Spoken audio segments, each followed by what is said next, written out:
Čau, v tomto videu vám ukážu trénink, který se skládá ze 2 super sérií a 2 cviků, takže je velice jednoduchý. Tak, jdem na to. První cvik jsou rozpašky na nakloněné lavici směrem nahoru. Tato super série je zaměřena hlavně na vrchní část prsního svalstva.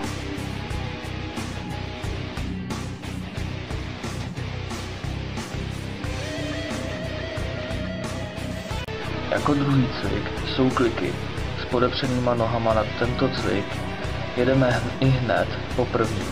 Mezi super sériemi máme minutu až 30 vteřin pauzu.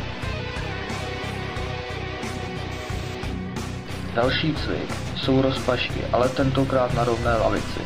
Tato super série bude zaměřena na spodní část prsního svalstva.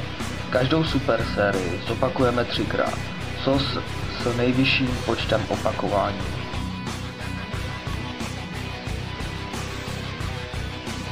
A jako poslední cvik jsou obyčejné kliky, které pojedeme do vyčerpání. A tohle by bylo pro tohle video všechno. A cvičte s radostí.